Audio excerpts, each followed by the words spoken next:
Bonjour Manu. Bonjour. Alors je vous présente Manu Dien qui est en équipe de France 49ers. Donc Manu, j'ai quelques questions à te poser par rapport au 4-7.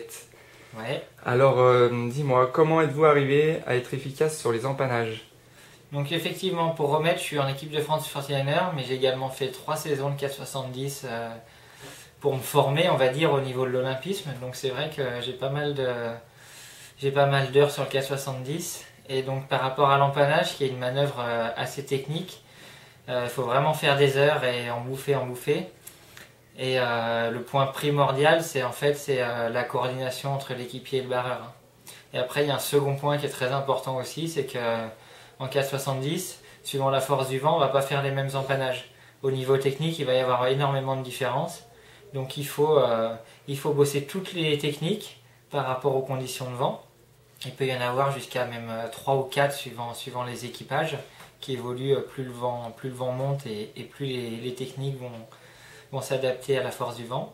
Et donc c'est toute cette coordination à avoir entre le barreur et l'équipier, mais également que les deux connaissent parfaitement par rapport au vent quel empannage on va devoir faire.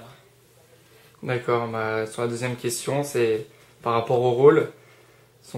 Comment les rôles sont-ils répartis à bord et de quelle manière utilisez-vous? Les rôles, donc on va avoir, donc on est au portant avant l'empannage évidemment. Donc c'est déjà le barreur qui va prendre la décision d'empanner.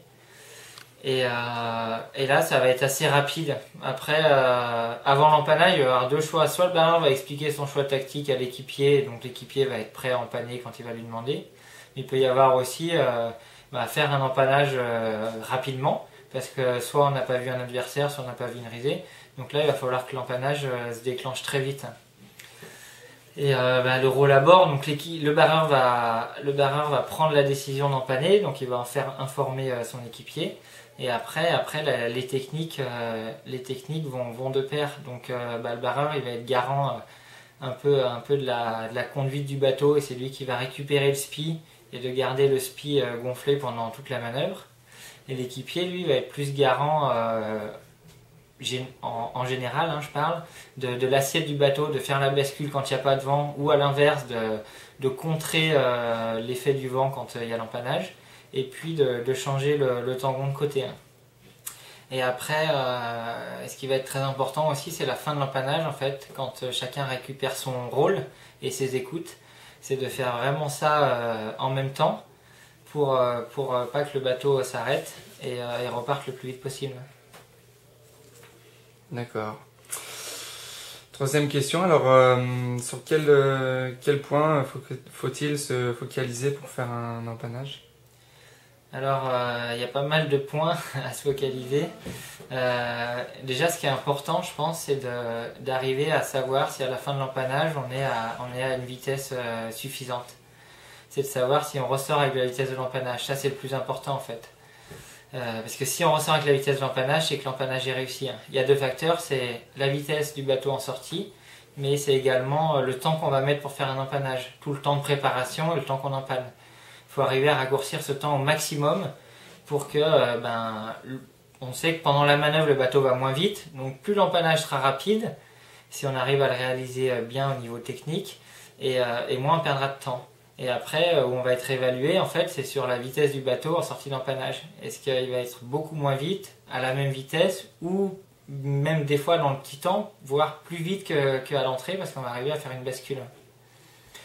Donc, les éléments à prendre en compte, c'est vraiment d'avoir tout le temps le spi qui porte au maximum pendant l'empannage, d'avoir une trajectoire qui soit continue, et le plus important, je pense que c'est l'assiette et le déplacement dans le bateau des barreurs équipiers, qui est vraiment importante, où il faut vraiment qu'ils soient coordonnés et qu'ils fassent qu'un dans la bascule ou dans le passage dans le bateau, pour qu'il y ait le moins de ralentissement possible pendant l'empannage. D'accord. Et donc ma dernière question, quel moyen tu nous proposes pour mieux améliorer la communication pour faire un bon empannage? Alors ça va être beaucoup de travail en amont, c'est-à-dire que, comme j'ai dit avant, il y a 3 ou 4 empannages différents. Déjà, il faut que les deux les connaissent parfaitement, les empannages. Et après, Après, en fait, il va falloir réduire au maximum la communication parce que pendant l'empannage, on n'a pas le temps de discuter. Donc, il va falloir qu'avant l'empannage, il y ait des codes. Par exemple, on va dire c'est l'empannage numéro 1 ou l'empannage numéro 2 ou l'empannage numéro 3. Et après, les deux équipiers, suivant la force du vent, ils vont savoir l'empannage numéro 1, je vais avoir ça, ça, ça à faire. L'empannage numéro 2, ça, ça, ça à faire, etc. Donc ça, c'est vraiment avant la manœuvre. Il faut vraiment que les deux sachent sur quelle technique on est. Et ensuite, il va y avoir le lancement de l'empannage qui va être fait par le barreur en fait. Et après l'équipier va aussi également avoir au niveau de la communication le rôle de... C'est lui qui va passer la grand voile. Donc le rôle de faire démarrer la bascule et d'annoncer quand la grand voile va passer. Et il y a également au niveau communication, le plus important c'est quand on donne et qu'on récupère les écoutes en fait. Il faut à chaque fois qu'il y ait un feedback en fait. C'est-à-dire que quand le barreur il va récupérer les écoutes de SPI, à chaque fois il va falloir qu'il dise j'ai ou ok à son équipier pour qu'il puisse lâcher les écoutes. Et pareil, après quand l'équipier va reprendre les écoutes de SPI à la fin de la manœuvre, il faut à nouveau qu'il y ait de la communication là-dessus pour pas qu'il y ait de perte de temps et pour que le SPI reste toujours dans les bons réglages. Donc à chaque fois qu'il y a un changement d'écoute, il faut qu'il y ait un feedback, c'est-à-dire que celui qui l'a dise à l'autre effectivement qu'il a, c'est un tout petit mot, hein, c'est j'ai l'écoute ou tout simplement j'ai, et comme ça l'autre peut la lâcher sereinement même s'il ne regarde pas ce que fait son équipier. Et après, sur la communication, en fait, l'important ça va être de travailler cette communication avant, mais pendant l'empannage en lui-même, il n'y en a pas énormément de communication. S'il est bien préparé, que les deux savent vraiment quelle technique on utilise, après ça déroule tout seul en fait. D'accord, merci Manu pour Merci. ton interview.